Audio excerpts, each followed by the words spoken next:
که ته هره ورځ خپل سهار په بیړه او منډو پیلوي، له هغه وخته چې سترګې دې خلاص شي او تر اوږدو ساعتونو کار کوي، خو بیا هم داسې احساس لري چې هیڅ لاسته راوړنه نه لري، نو دا خبرې په ځانګړې توګه ستا لپاره دي. اجازه راکړه یوه مهمه خبره درته وکړم. نن سبا ډیر خلک همدا احساس لري. زه خپله هم کله ناکله همداسې احساس کوم. داسې ورځې راځي چې یوازې منډې وهم، خو کله چې مې څو کاله مخکې یو کوچنی راز وموند، نو هر ځل چې ځان په بیړه او ګډوډۍ کې ووینم، هماغه راز کاروم. دا راز 5 ډیر ساده عادتونه دي چې هر یو یې یوازې 1 دقیقه وخت نیسي. ډیری بریالي سوداګر او متشبثین همدا عادتونه کاروي. دغو عادتونو زما ورځنی ژوند بدل کړ. تصور وکړه که ته هم دا ګامونه عملي کړې، نو کولی شي هره اونۍ د یوې بشپړې کاري ورځې هومره وخت اضافي پیدا کړې. موږ نن په داسې زمانه کې ژوند کوو چې هر څه په چټکۍ روان دي. ډیری کارونه آنلاین شوي، ایمیلونه، پیغامونه، غونډې، ټولنیزې رسنۍ او بې پایه غوښتنې. دا حالت انسان تل بوخت ساتي او په اوږدمهاله کې ستړی کوونکی وي. تاسو ټول د سهار له 6 بجو کار پیلوئ، تر ماښامه پورې لګیا یاست، سبا مو هم بیا همدا حال وي.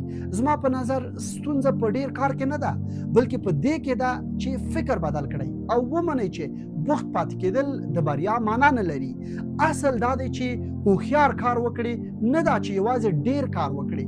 لومړی عادت د ورځې تر ټولو مهم کار ټاکل. هر سهار مخکې له دې چې ایمیلونه، پیغامونه یا ټولنیزې رسنۍ وګوري، یوازې 1 دقیقه وخت ورکړه. له ځانه وپوښته نن تر ټولو مهم کار کوم یو دی. هغه یو کار مشخص کړه چې که یوازې هماغه بشپړ کړي، نو احساس وکړي چې رښتیا دې څه ترسره کړي دي. دا باید یوازې یو مهم کار وي، نه لسګونه کارونه. کله چې دا کار مشخص کړي، نو ذهن دې روښانه کیږي، تمرکز دې معلومیږي او له بې ځایه ګډوډۍ او وخت ضایع کېدو ژغورل کیږي. دوهم عادت د ایمیلونو چټکه کتنه. ایمیلونه او پیغامونه ډیر وخت ضایع کوي. کله چې ایمیلونه خلاص کړي، ممکن ساعتونه پرې تیر شي. زه اوس یوازې 2 یا 3 ځلې په ورځ کې ایمیلونه ګورم. په هر ځل کې یوازې 1 دقیقه مصرفوم، تر څو ایمیلونه ووینم او پریکړه وکړم آیا سمدستي ځواب غواړي، یوازې د معلوماتو لپاره دي، که وروسته کار ته لا هم اړتیا لري. هدف دا نه دی چې ټول ایمیلونه ختم کړي، بلکې دا دی چې مهم او غیر مهم جلا کړي. دا کار ذهن منظم ساتي او تمرکز دې نه خرابوي. دریم عادت بیا د اونۍ موخو ته چټکه کتنه.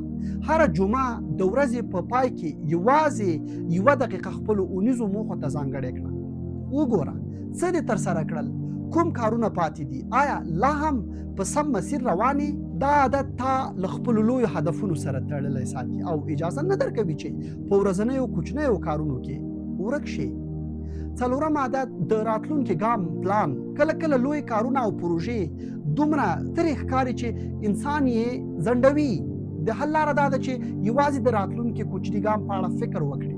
له ځانه وپوښته اوس کوم کوچنی ګام اخیستلی شم. همدا کوچنی ګام د ویرو او ځنډ مخه نیسي او د پرمختګ پیل اسانه کوي. 5م عادت مننه او شکر. له خوب مخکې یا د کار په پای کې 1 دقیقه وخت ورکړه او فکر وکړه چې نن دې کوم ښه کار ترسره کړ. ممکن یو کوچنی کار وي، لکه د ستونزمن ایمیل ځواب یا حتی د ورځې ښه مدیریت. مهمه دا ده چې خپلې هڅې ومني. کله چې انسان یوازې په نیمګړتیاو تمرکز وکړي، ستړی او ناامیده کیږي. خو د مننې عادت ذهن مثبت ساتي، انرژي زیاتوي او انسان ته د دوام ځواک ورکوي. په حقیقت کې دا 5 واړه عادتونه ستا د فکر طریقه بدلوي، له تل بوخت انسان څخه ګټور او منظم انسان ته بدلیږي. بریا دا نه ده چې 14 ساعته کار وکړي، بلکې دا ده چې په سم وخت کې سم کار ترسره کړي. همدې کوچنیو دقیقو زما ژوند بدل کړ او که ته یې دوامدار عملي کړې، ستا ژوند هم بدلولی شي.